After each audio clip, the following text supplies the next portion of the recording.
and answer questions 31 to 40. Nowadays, we use different products for personal cleanliness, laundry, dishwashing, and household cleaning. But this is very much a 20th century development. The origins of cleanliness date back to prehistoric times. Since water is essential for life, the earliest people lived near water and knew something about its cleansing properties, at least that it rinsed mud off their hands. During the excavation of ancient Babylon, evidence was found that soap making was known as early as 2800 BC.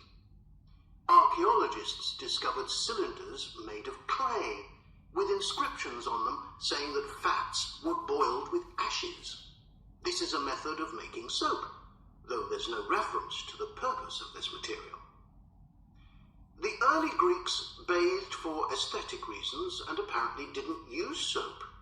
Instead, they cleaned their bodies with blocks of sand, pumice, and ashes, then anointed themselves with oil and scraped off the oil and dirt with a metal instrument known as a strigil. They also used oil mixed with ashes. Clothes were washed without soap in streams. The ancient Germans and Gauls are also credited with discovering how to make a substance called soap, made of melted animal fat and ashes. They used this mixture to tint their hair red. Soap got its name, according to an ancient Roman legend, from Mount Sapo, where animals were sacrificed, leaving deposits of animal fat. Rain washed these deposits, along with wood ashes, down into the clay soil along the river Tiber.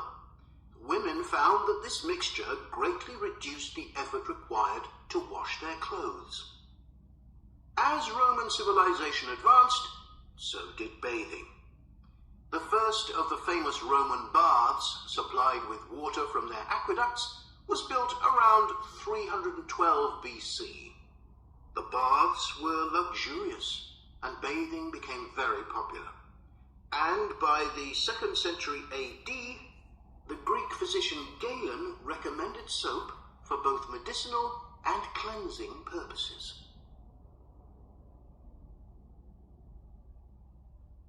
After the fall of Rome in 467 AD and the resulting decline in bathing habits, much of Europe felt the impact of filth on public health.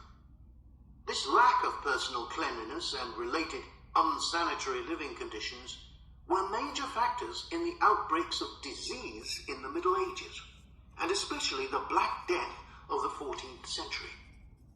Nevertheless, soap making became an established craft in Europe, and associations of soap makers guarded their trade secrets closely.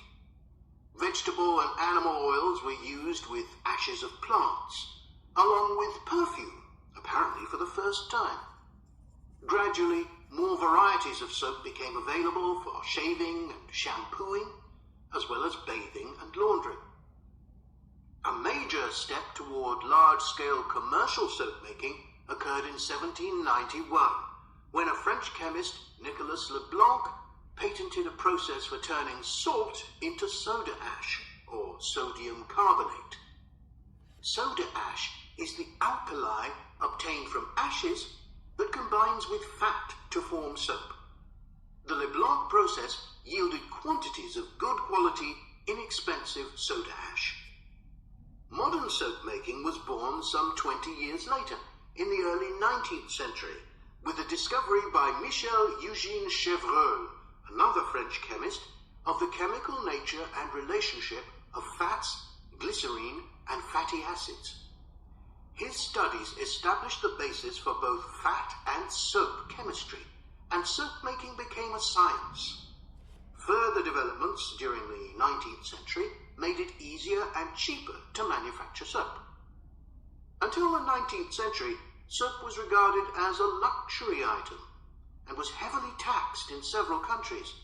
As it became more readily available, it became an everyday necessity, a development that was reinforced when the high tax was removed. Soap was then something ordinary people could afford, and cleanliness standards improved. With this widespread use came the development of milder soaps for bathing and soaps for use in the washing machines that were available to consumers by the turn of the 20th century.